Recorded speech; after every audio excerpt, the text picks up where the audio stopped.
Good morning. We continue the review of the conclusion of Hemshech Ayin Beis, and we are on page 1408, the new paragraph. Okay. So to sum up what we learned in the past section, you could say this is like a new subsection in Ayin Beis itself. Not that we concluded all the points, but a certain section has been tied, the knots have been tied up, essentially, that began with Neshamas and Torah and their relationship, namely that in some instances Torah is higher than Neshamas, where Neshamas are below, soul below, like the eye sight within the physical eye as the Neshama manifests in the body. There needs Torah to be a siyua. The word he uses, siyua, support, a guiding light to direct the Neshama as is down below to know how to align itself and the world to what God wants. And then there's how the neshama is in its root, ultimately reaching the source and root of the neshama where it's higher than Torah and mashpia into Torah. And that's like the etzem koyach hariyah, the power of vision as it is in the core soul. And there those limitations don't exist. And there, like he said, it's not an er makabel at all. Ein b'chinas er makabel klal, they're b'chinas atzmim mamish, but that does not come on its own. It comes through the work of the neshama being guided by Torah that allows it to access its very source, which is a fundamental principle in general in Aveda. A person can have tremendous potential, but then you have to have teachers and education and training to bring out that potential, to put it in very practical terms. So as such, the neshamas then elevate to that point where they're mashpia in Torah, and that's why they indeed have the power, the koyach of Bezdin, to override Torah in certain instances for temporarily. That's just an expression of that quality that they have. But to get back to the main point, Riyah is the operative example, eyesight. And we see here there's two levels in eyesight: the way the eye sees as it manifests within the body, and the way the eye can see potentially when it connects to its root and source. Now, as I mentioned, this is based on the Maimer Veinenu Me'idis Keshemesh Kireach of the Alter Rebbe and primarily the Mittler Rebbe, which I pointed out a number of times. And there he talks about this, and he actually goes back, and that we'll do later in the Hemshech, because the Rebbe Rashab never goes back to the original point. So what happens when the eye does connect to its root? And how high does that go? There's even a level higher than the root of the eyesight as well, as we shall discuss at a later date. Right now it's a little premature.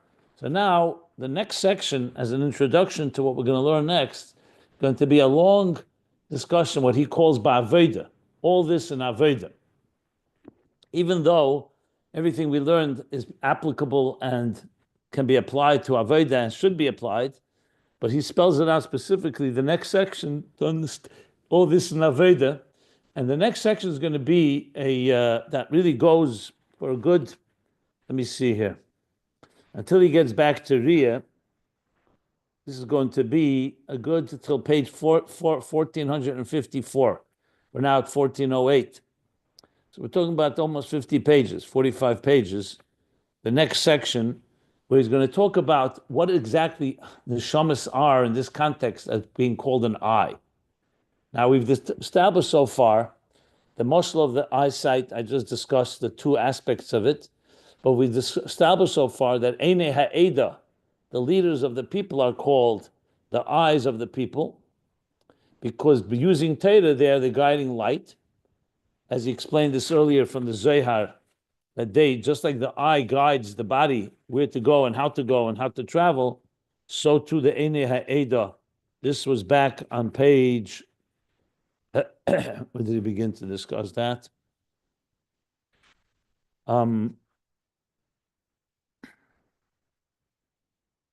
I went back too far, sorry. Yeah. page 1399. He says, do you do the Sanhedrin Nikne Eine Ha'eda? And he brought from the Zohar and then explained what that meant, what their role is. So in turn, what you understand from all of this is that the neshamas are also called Eine, Ayin, because the neshamas, at the end of the day, he just said the neshama sees. The question is, does it need the light of Torah to illuminate it, or it could ultimately connect to its root? But he's talking about neshamas. However, just as Torah is a siyua, Eine Eda, as he explained as well, how do they guide us?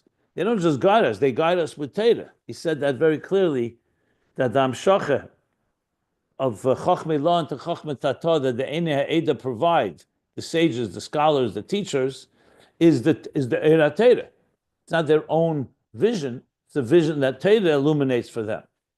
So we've established so far, in a sense you can say that the eyes are the leaders, following Torah, but they in turn bring out a vision of the people, which makes sense.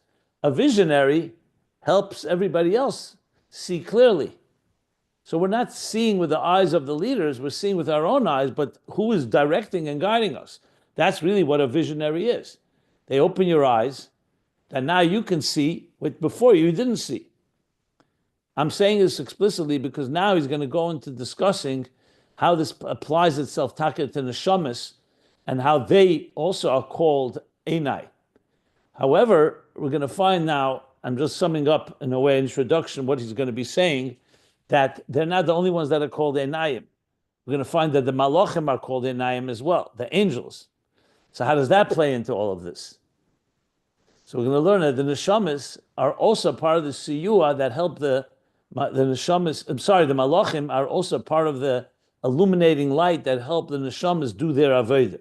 So in addition to Torah, in addition to our leaders, we also have Malachim that are Einayim. And yet, the Neshamas themselves are a higher level. When they ultimately access their root and source, the source of their of where Neshamas originate from, they're higher even than Torah, and definitely higher than angels. So this is going to be a big part of the coming discussion. You may recall it because we learned it all in detail. As I said again, I'm going to try to select. I don't know if I'm going to read everything and teach everything. I'll just select that which is most important for the central, for the flow of ideas, and make sure that we have the thread going through it all. But it's very likely that I'll jump around a lot more here than we did till now. Obviously, this last section about Torah Yisrael was not something you can just quickly review because it's so fundamental to the whole theme of Ayin Beis. But even though all the details are relevant, but since we taught them already once and we learned it together, I'm going to try to do more of a more concise review of the next pages. We'll see how it goes. I'll base it case by case based on the topics we learn. So with that said, I'm ready to move to the new paragraph, which, as I said, is a new section where he's going to talk now what he calls all this that we learned in Avodah. But what he's going to really speak about is the neshamas, as they're called, Ishen Einai, the pupil of God's eye, but in the context of all of what we're discussing. Now, it's interesting, as I think I pointed out earlier, you're seeing in a way what Chassidus does so beautifully. You bring from all over the places many verses through the Torah that talk about vision and eyesight, Einayim, Ayin ba'ayin yiro, la'asid love, v'nigel kved Hashem, v'ro kol bas, v'ro riyah. But when you bring it all together, you see it's not just a nice incidental metaphor. They all come together to give us a very clear picture that vision is the ultimate example of our experiencing godliness. Do we hear about God? Do we know about God? Do we perceive it from a distance? Or can we actually see it? The ultimate goal is seeing godliness, just like we see today physicality, and we can't see spirituality. It's seeing it meaning with that same type of clarity that vision provides. So you're seeing all of this come together in this whole discussion as well. Yet another benefit of how Ayin Beis is bringing it together. And it is a collection of different Maimarim. And let's keep in mind as well that even in the Maimarim HaMagbil L'Sheves, though it's not so arichus, at least not the Alter Rebbe's Maimarim, the Mittler Rebbe, it's more elaborate. He also talks about HaMagbil L'Sheves, HaMashpili Liros, Riyah, Torah's connection to Riyah, which is higher than Shmiyah, Shema Yisrael.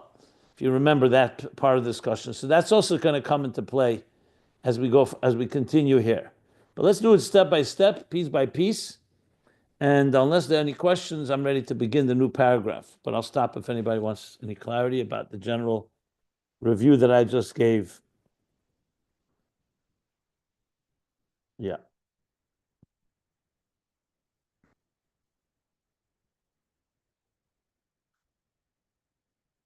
Okay. So the new paragraph on page 1408, the pages and the text can be found at ayinbeis.com. Ready to go. To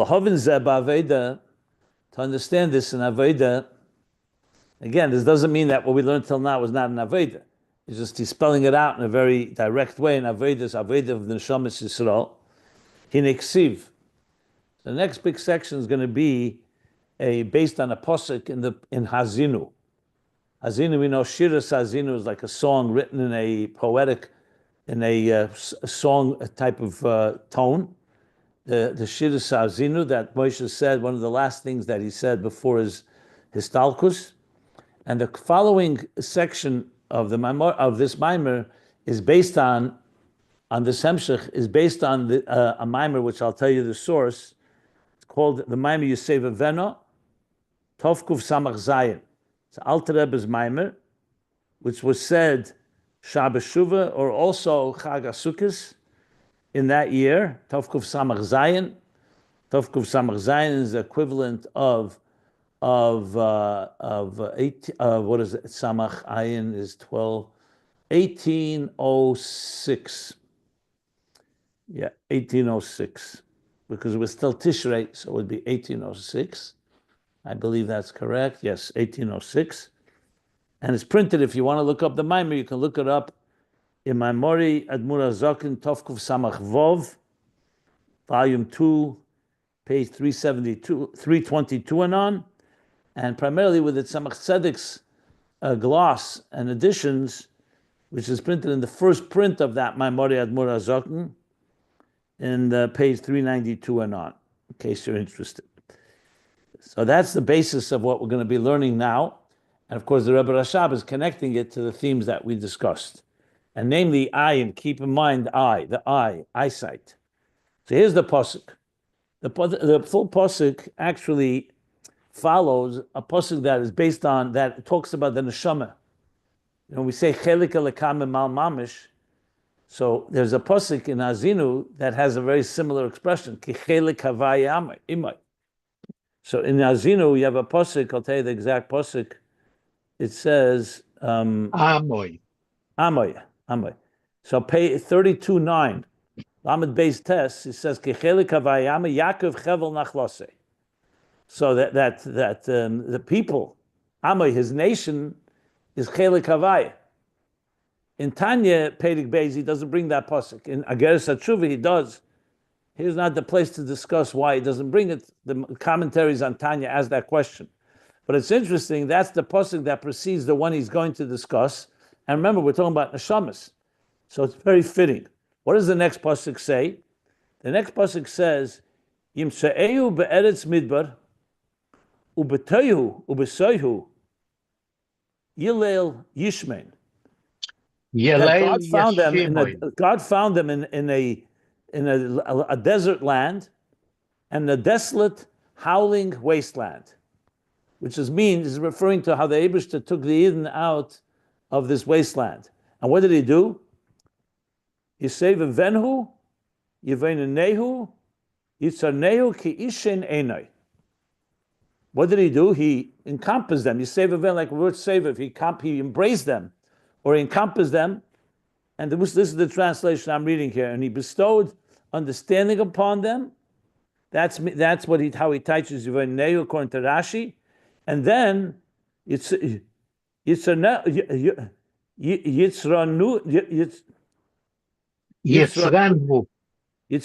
ki ishen enai. So here Rashi teaches he protected them as the pupil of his eye.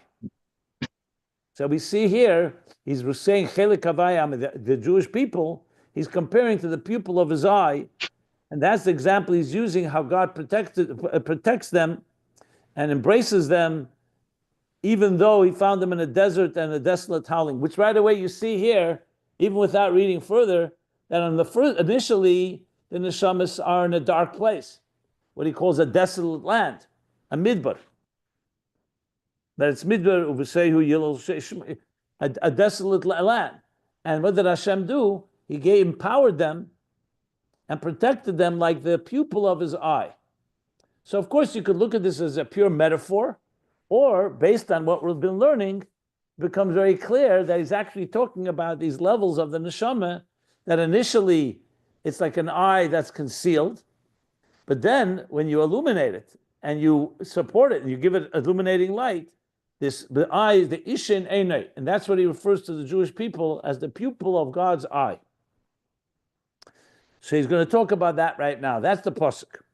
Now the pasuk, he only brings a few of the words, he doesn't bring it all. He brings Yisevavenu, Yisranehu, Ki Ishin Einay.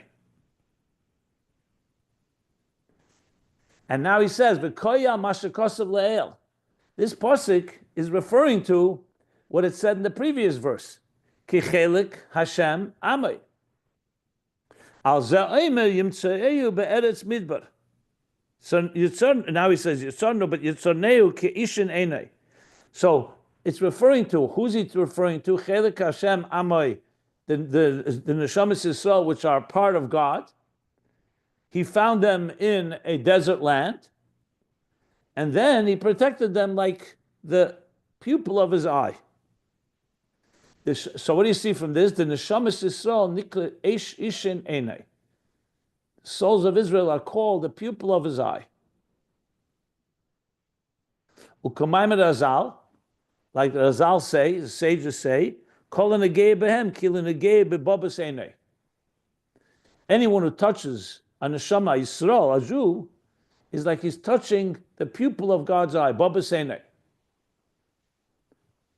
which is like a strong statement. You know, if you touch someone on their finger, it's one thing, but if you poke their eye, it's like touching a very sensitive part. That's a very essential part. So he's saying, referring to anyone that criticizes or anyone that in some way tries to hurt a soul, they're actually like poking Hashem's eye. Baba Sinai, the pupil of his eye. Okay.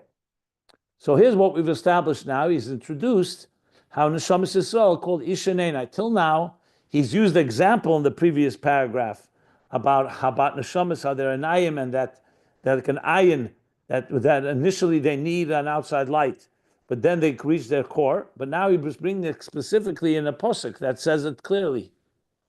And now he's going to explain it in contrast to another entity that's also called Einayim, Malachim. So now he says, Vihine, and now Malachim, angels, Nikra Gam Ken Einei Hashem. Nikraim Gam Ken Einei Hashem. We find that angels are also called the eyes of God, as he's going to explain, the supervisors of God. It's like when you say, be my eyes and my ears. That God appoints the malachim, we're going to understand, he's going to explain, to be so-called his watchmen. What's a watchman? Someone that's keeping his eye, someone that's guard, like a guard who watches and observes and is like a supervisor. Where do we see that? The pasuk says, Hashem einov misheitotes b'chol haaretz. Hashem, his eyes, misheitotes, like are spread, or not spread. They gaze at. It's like when you say someone looks out. It's like a lookout. So misheitotes b'chol haaretz, in the entire land. It's one pasuk. Uksiv, another pasuk. Shiva Hema Einei Hashem Mesheitatim. That there are seven, that the eyes of God are seven, and Mesheitatim, the same word Mesheitatim. What's the exact translation of Mesheitatim? What I just said is like gazing or overlooking. Mesheitatim means that they are gazing all over. Yeah. Okay, what I just said, good. I thought so. Yeah, exactly. Good. Yeah. To range So two all over. psukim, Two psukim. One mentions also 7. He's going to explain that. V'koi ala malachim. And this psukim are talking about the angels. I didn't look up the pasuk itself, whether it's actually the pasuk says that, or it's implied, or it's commentaries or chazal, but that's what he says here. Now, so how do we know it's malachim?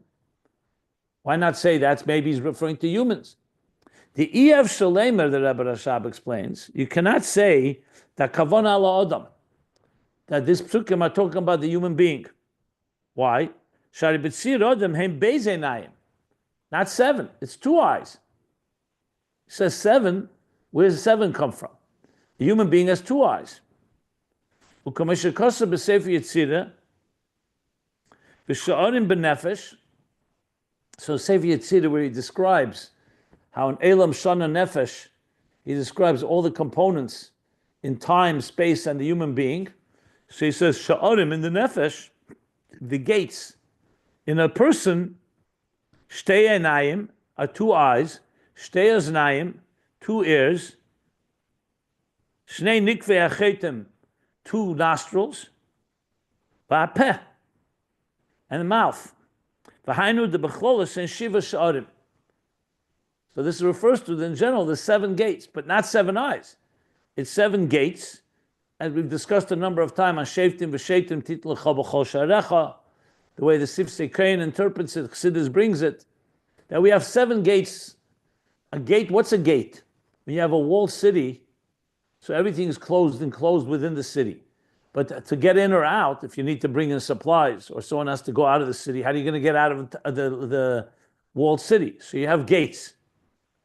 Like you see, the old city of Jerusalem has gates. Shayafa, Shashchem, Shatzion, etc. Different gates. What is a gate? A gate has a gatekeeper. So a gate in the human body, if the human body is also an enclosed entity, and if we didn't have gates, there'd be no interaction between us and the world around us. So where do we see interaction? 7 gates. Through our eyes, we can see the world around us. Our ears, we hear sounds that come from outside. Our nostrils, we smell and we breathe, and everything that goes through the nostrils. And finally, the mouth. We speak, or we can consume food. Those are the 7 gates. There were no other gates. Everything else is enclosed in the human body. Those are the gates of ours, which essentially are our 5 senses in these 7 gates. Sight, sound, taste, touch. Not touch, sorry. Sight, sound, taste, and smell. Touch is not in category here. That's a different experience. You touch something. Here, you actually have a channel, a cavity. They're all cavities. The eyes are like there's openings, if you wish. So that's what it says in Sefer Yetzirah. So based on that, you can't say Shiva Anayim. Avla Anayim befrat hein shtayim. But the Anayim, when you break it down, are 2, not 7. V'heim b'chinas, what is it on spheratic level, the spheres? Heim b'chinas chachma bina. These 2 eyes refer to chachma and bina. V'hei chsadim, v'hei gvuras, I don't really want to go into this, not so relevant to the bigger discussion, but I'll just say this, that the 2 eyes refer to Chachma and Bina. These are 2 channels. Chachma is Chesed, because on the right side, Bina is always Gvura on the left side. There's 5 Chesed, there's 5 Gvuras. Another way of explaining it is Netzach and Hoid of Chachma are the 2 eyes. But bottom line is 2, not 7. Meir is from the Meir Papirash, which is a great Kabbalist, like a Kabbalistic encyclopedia. Mareches Ayin Beis Dalet. This is apparently is an entry on the word Ayin. So it's Mareches Ayin means Mareches is like the section on letter Ayin, the letter section 14. The Shiva and Ayin, he says, Hein HaMalochim.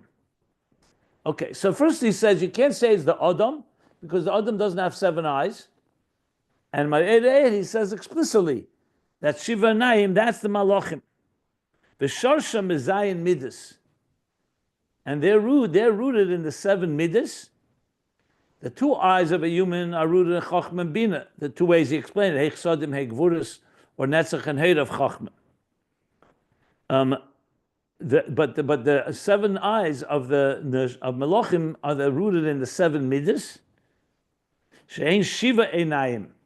That's the 7 eyes. As he writes in Ma'ir there. He's bringing sources, but what do you see from here? Immediately that there's 2 levels of eyes. There's the 2 eyes of a human, which is really a higher level, Chochmah Bina, or Netzach Heid of Chochmah. And now Einayim of the Malachim is the 7 midas, which is already how the divine relates to existence, as we know the difference between Moichin and midas. But we'll get back to that later. So meanwhile, it's established that Eishen Einai, the pupil of the eyes, Neshamas, and there's also Malachim are called Einayim. They're the 7 eyes that are like the supervisors, or you could say the watchguards of God. All of this has nothing to do with the Pshat, because the Pshat is talking about Zerubbabel, that he built the second Beis HaMikdash. Many people felt, especially the older one, that it's so poor compared to the first Beis HaMikdash. So Hashem said that Einei Havaya Heimo Meshoitetim B'chol Ha'oretz, that he is looking all around, but it's not talking about in Pshat, Malachim and Odom. Okay, so it's either the commentaries or clearly when you go deeper, it's referring to, this is common, this you have psukim that have Pshat, Remez, Drusod, Yeah. But thank you. Now he says like this. As usual, the Rebbe Rashab is very thorough in the sources of this idea of Malachim being Einayim. So a little more, he's going to talk about this level. So he says, there's another place that says, not Meshetetim, but Meshetetes, Loshen Nekeva. Umashalapomim Nemar.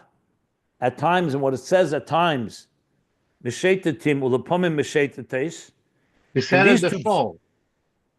Hashem Eino Meshoitetois B'chol Ha'oretz. 5 right, and then it says, so now he's explaining, what's the distinction between, sometimes it says Meshetetim, Ulapomim Meshetetes.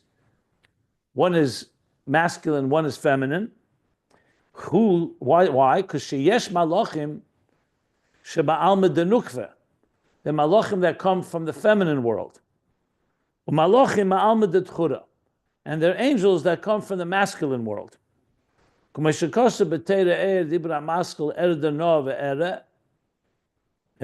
famous Teira Er, where he talks about this. That's right. I remember when we learned it the first time, I explained what he says there. Because there it says, the Eibishter says, let's go down, Erdana, and we should, let's go down. There was a great cry from the suffering of those that were suffering at the hands of the Sodom, what they were doing to each other, inflicting tremendous pain on others. So Hashem says, Erdana, let us go down and see what's happening. See where this cry is coming from. So in Teira he explains that what's the Erda, what is he talking about? He's talking about the Malachim that are serving as God's so-called, as I said, watchdogs, if you wish. I don't want to say the word watchdog, I don't know if that's the right word. But like God's scouts, or supervisors, I said, or watchmen. Okay, so that's Meshetetim and Meshetetes. 2 types of angels.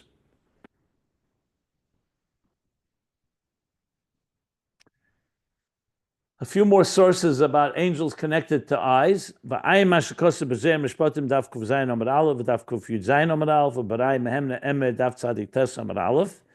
So he brings 3 zayas here, 2 in Mishpatim, 1 in Rai Mehemne and Emer.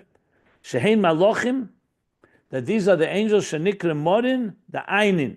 Morid Ashgochusa, they are the Morid Ayin, they are the masters of watching, of watchmen. Ashgochusa from the word Hashgocha.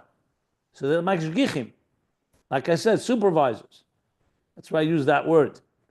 So in other words, even though obviously Hashgacha Pratis, Hashem himself watches everything, but in Seder Ishtalshelus, he's also established different levels, different messengers. It's like a king wants to know what's happening in his kingship, in his kingdom, in his empire, so he sends messengers. He says, go to these cities and let me know what's happening. Watch what's happening. That's why you have appointed officials that the king establishes, that they are his hired or appointed watchmen and appointed supervisors who report back to the king. So obviously Hashem could do this on his own, but going back to what we spoke about, we're not only here kol yochel. The Eibishter wanted it to be a structured system that makes sense. So he did it in a way there's a certain delegation. Now obviously the Malachim are doing this not at their own volition, they're completely bottled and completely serving God in this context. But they're like the Mashgichim. That's why you have the concept, you see the angels that accompany us. We say Shalom Aleichem every Friday night. Malachi Asharis, Malachi Shalom. Or the angels that accompanied Yaakov Avinu. Those that were from Eretz Yisrael, Malachim from Eretz Yisrael, Malachim from Chutz La'aretz. So Malachim are essentially divine messengers. A Malach is a shliach that Hashem sends to do his bidding. Now Hashem could do without a Malach. He didn't need to send 3 angels to Avram Avinu to do the job that each one of them did. But that's how Hashem works. He has his messengers, and Malachim are essentially divine agents. But very different than the Neshamas, as we're going to learn, we have learned already, because Malachim don't have free will. Malachim also do not have the capacity to do more than one shlichus. Malachim don't have the ability to come down into this world and transform it. They're messengers. They're basically cosmic messengers within the spiritual worlds that serve the role of transmitting particular levels of the divine. Like you have Malach Machol is Chesed, Malach Gavriel is Gvura, Malach Rafal is Teferes, and you have many, many such Malachim. So Malachim are essentially, if you want, God, some of them serve as supervisors. They watch and serve as God's so-called eyes, like a king appointing watchmen and guards or supervisors. Right? Inyan who? And what's the Inyan now in all of this? We established that the Yidden are called, Neshamas Yisrael called Ishen Einai, which is the pupil of God's eye. Doesn't say pupil on Malachim, but yet Malachim are also called Einei Hashem. Different levels of them. It's going back to the Moshel, the operative example of the Klei Ayin, the vessel of the eye, in the Adam Atach, the human being below. So he's using that as the Moshel.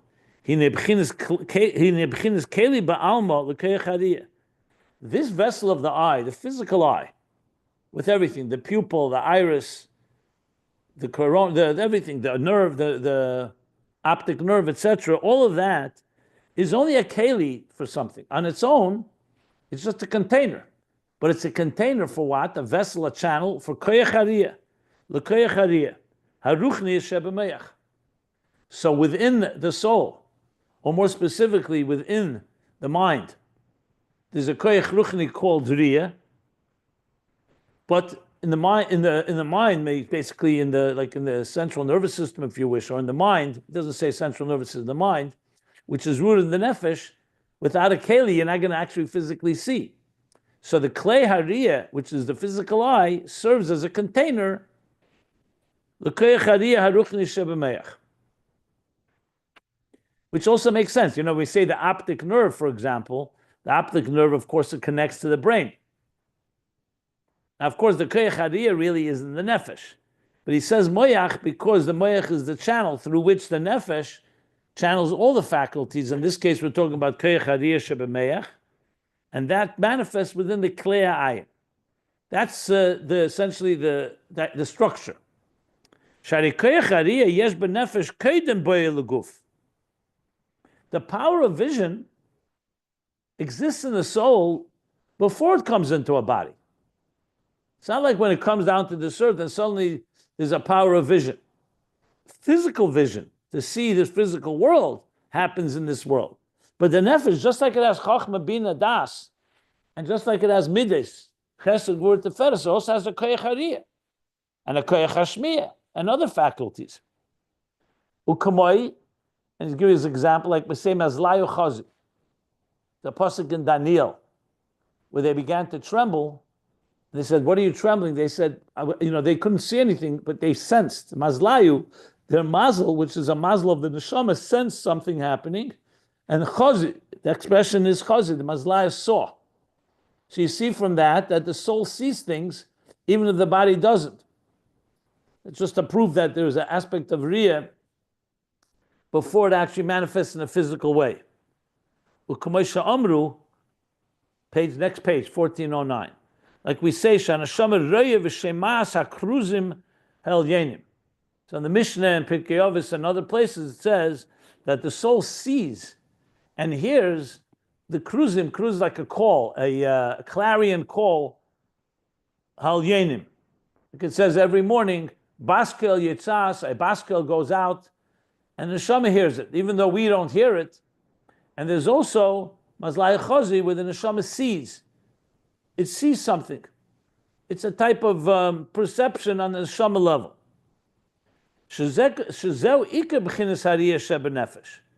That's the primary power of vision in the soul. It's not a physical thing, it's a spiritual thing. So we see clearly there's a koyach hariyah in the nefesh before it enters into the body, which is consistent also what we learned earlier about etzem koyach hariyah and how the riyah manifests in the eye. But let's see where he's going with this in regard to malachim and neshamas. Malachim primarily.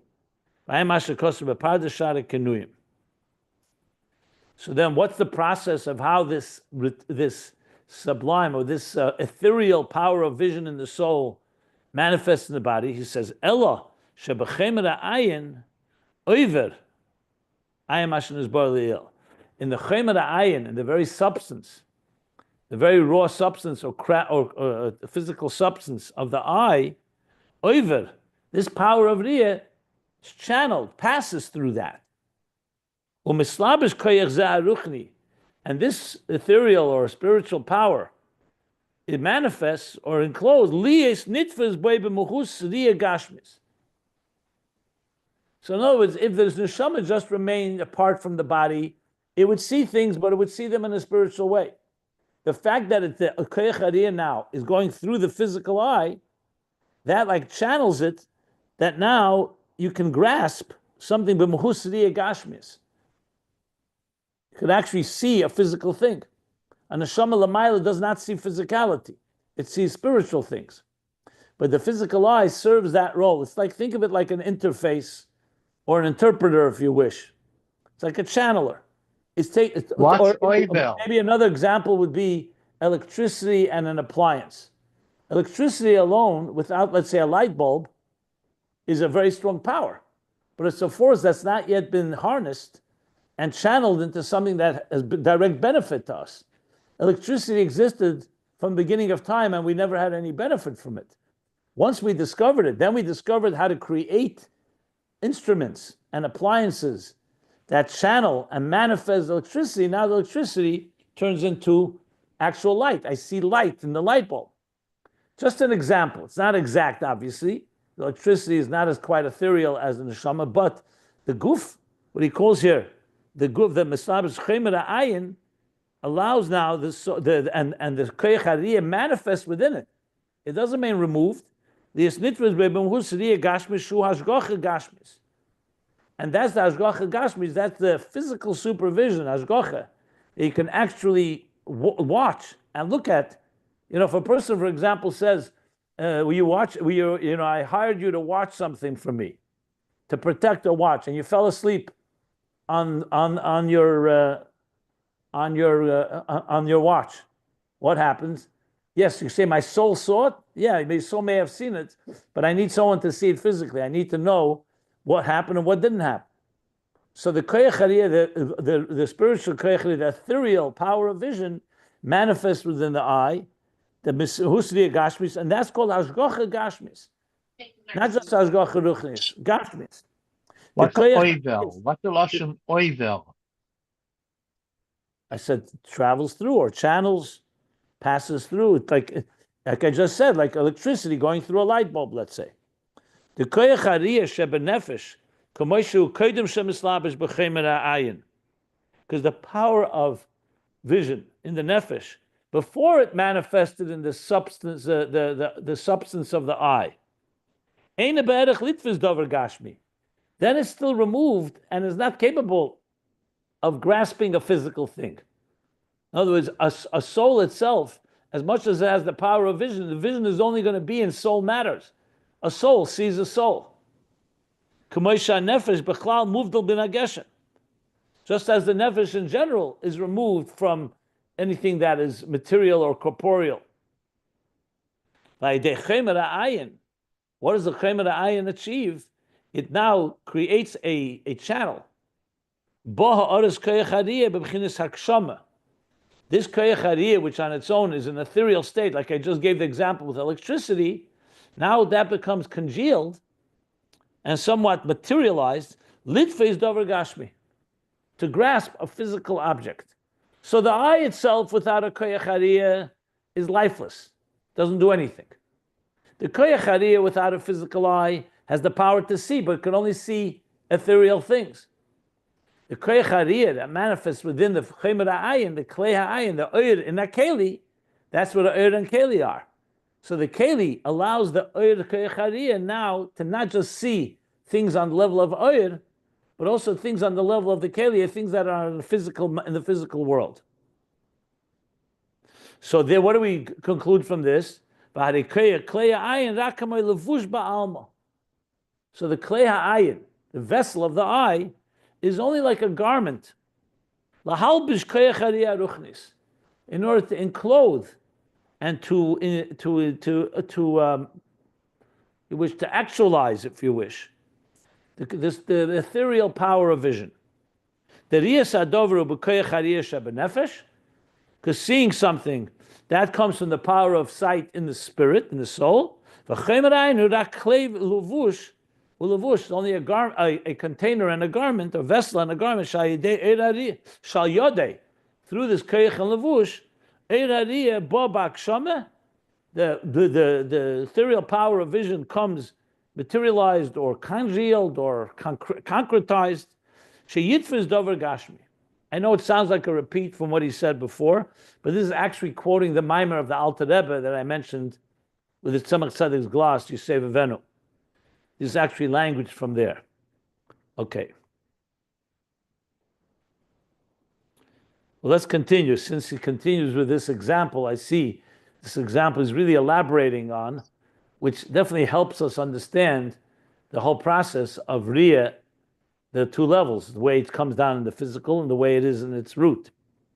So he gives an example now, but let me stop if anybody wants to. Well, you know what? Let me give the example because it may help understand this whole thing. He's giving an example. Like when a person looks through an illuminated glass, this may refer to a magnifying glass, even though it doesn't say that. He says chuchis behira, which means an illuminated glass. So when you look through something that's like a glass that illuminates, sha'odam hu hareyev akelis chuchis eina mesifa dover be'etzem hariyah. So let's say you want to see something clearly. Like you see people who put on you see diamond merchants. They want to see clearly what's going on inside of a diamond. They'll put on this type of, I don't know what it's called. Or for that matter, eyeglasses. Klei schulz behira could also be eyeglasses. So the glass itself, whatever form it takes, this optical instrument, like he says clearly, it's not adding anything in the actual sight. What it's doing is rakshibs mechase al eir hariyah b'chdei sheyitfus as adover anira. What he means by that is that maybe if let's say, let me just read that again, 1 second.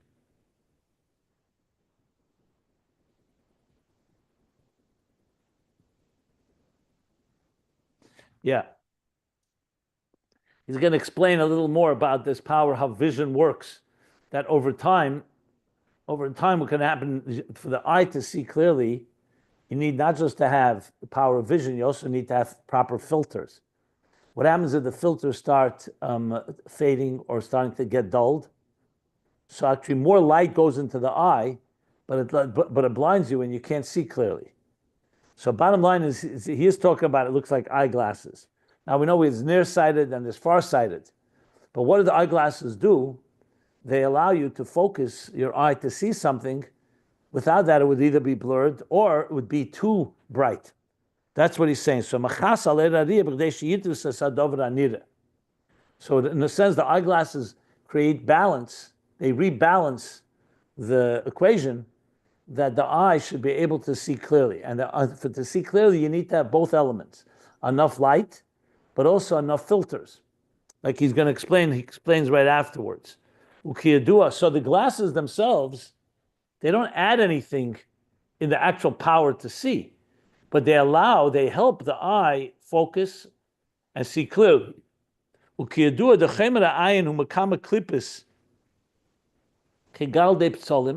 As we know, the eye is made up of a number of membranes, or a number of kegal de psolim, like the onion rings. So if you look at an onion, you'll see it's like membranes, one above the other. You peel the onion, keeps on peeling. So the eye is made up of several layers like that. Zeh al gabazeh, one layer upon the other. Ubemeshch hazman, and in time, as a person grows and gets older, kishenechser ma'klipas ha'elu, when these membranes begin to fade or dull or begin to wear down, meir erariya b'yeser, so they're not filtering properly. So actually more light is going than should go into the eye. And that's why you can't make out certain images. So there's a process, the opposite happens, where there's less light, and it's like, God forbid, someone is unable to see, things are more darker. But it could also be the other way around. You can't make it out because the filters are not properly working. I'm trying to think, for example, cataracts, I think are extra filters, right? They block the eye. So they stop you from seeing. But I think there's the opposite, where the filters begin to fade, wear down. So any yachalit is davar geshem, kihu lamayla me'erech zeh. Because what's happening is the oir is higher than the physical, so therefore, if you don't have the proper filter, you can't see clearly. So what does the klei zchuchis do? What does the eyeglass do? The klei zchuchis, the mechase or mastir al eir hariyah, it covers up and conceals, so it like limits the flow of light. There should be just enough. A good example would be, I don't know if you ever do, we do an eye test, and the optometrist puts that, whatever that fluid in your eye in order to open your pupil. And what happens is you can't see clearly. That's why you have to put on sunglasses. Why? Because there's too much light going into the eye. The pupil needs to regulate how much eye. That's why when it's a bright day, the pupil gets smaller. If it gets darker, the pupil gets larger. It's essentially like the lens on a camera, which is actually a lens on a camera is copying the eye, I should say. So if that lens is not properly adjusted, it can let too much light in and have the same effect as too little light, which means not to be able to see. So what the eyeglasses do, he says, there should be the proper balance between light and being able to see the physical object, and it's not too bright, and you're not blinded. So what do you see from this? That the Eir is there without the Chemer, but in order to be able to bring it into something more tangible, you need to have the physical eye, and he's giving the example of eyeglasses to explain this. This is actually, I think, the Rebbe Rashab's addition. I don't think it's in the original Maimer of the Alter Rebbe or the Mittler Rebbe. Can I add one more example of what you just said? Homer Ayin, as we used to say, from my flesh, I can know God. In the physiology of the eye, we can see a very good example, not only about the eyeglasses, but about all kind of neural connections of the neurons to the eyesight. And the most important, first and the most important, is that the eye itself is made of the brain. It's an opening for the brain. It's a pure representation of the brain cells. First thing, it's a like hammer, as you said. Second thing is about the Malachim. We can relate that Malachim as connections of neurons. And you know the role of neurons for the whole body that goes through the eye is absolutely amazing, because whatever is processing in our body is going through the eyesight. Even when we have to eat, strongly dependent on how we see what we are doing, what we are eating.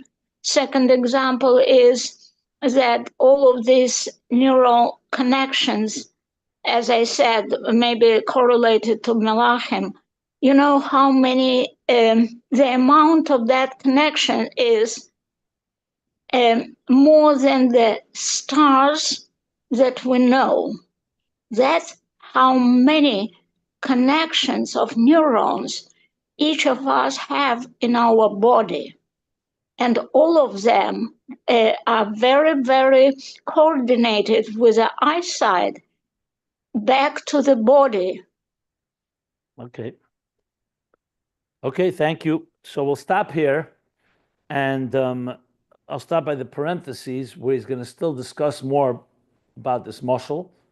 And obviously, every aspect of this example is going to help us understand the nimshal, how it applies to malachim, and ultimately, I guess, the neshamas too, but we'll see how that plays out. So we'll stop here. So to sum up, he's essentially elaborating here more about koyach hariyah. As I said, you see how an operative example this is.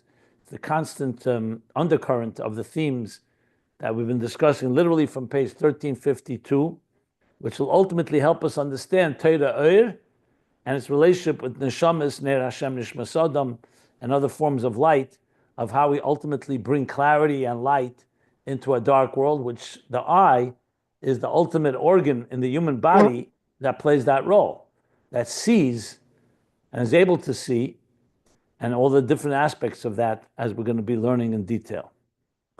Yeah, go ahead. I don't want to jump ahead, and it's okay if you say, well, let's wait to see what he says, but I want to ask anyway. So when he's talking about, literally the eye here, the capacity to see the actual, what is seen, how it's seen, using the CR aid. So can one, applying this, sort of doing this applied, maybe just dumbing it down, understand this to be referring to the mind's eye, because we understand from the Mimer and the two Alter Rebbe that the ultimate idea is the transformation of the nefesh hasichlis, the intellectual capacity of the human, the nefesh bahamas, to be able to see ruchnius, to see spirit, to see goodness or spirituality, godliness. Excuse me, the best word. To see godliness. But in order to see godliness, it has to be the eyes have to be seeing correctly, and they have to be trained correctly. So, for example, you say, let's see, a beggar in the street, and they're very dirty and they look scary. But if you are able to get past that vision, and it hits your eye, like, I don't want to be anywhere near this person. I mean, this is a very miskin, very pathetic person. Let me give him some tzedakah. Conversely, let's say you see a really flashy salesman, and he looks like $1 million. And if you just looked at him and listened to him, you'd say, this guy's got his act together. For example, I was telling them ways to make money on the internet or whatever. They're like, if you're so good at making money, why are you selling me a way to make money, right? So your first blush would be, oh, this is a successful, good, earnest person. But if you're trained properly to see godliness or see the lack of it, you may say that this guy's a snake oil salesman, right? And there are many, many other examples. But the whole idea being that how we perceive reality, which involves vision, it's not just a metaphor per se, but it also it relates to what are we looking for? How do we see what wavelength, what should we be looking for to understand what is godly and what is not godly? Can we understand it in these practical terms? Yeah, but as I would say, yeah, jumping ahead, we'll discuss it when the time comes. He's going to talk about how this applies and whether it's a spiritual type of vision or it's physical vision and how it will be lost in love. I gave him my introduction. I said that all this is going to ultimately come together where the Rebbe Rashab doesn't really necessarily finish the topic as he does in the Einein Me'ires. But yes, this is definitely part of the bigger picture of what the nimshal will be in how we refine our eyes to ultimately see more ruchnius and ultimately, like I said, ayin b'ayin yiro, that will ultimately see godliness, and we won't even need an outside light to be able to do so. So that is going to ultimately be the place where he's going. I mean, been the central theme for, as I said, for a while, and it's going to continue. Okay, thank you. Okay.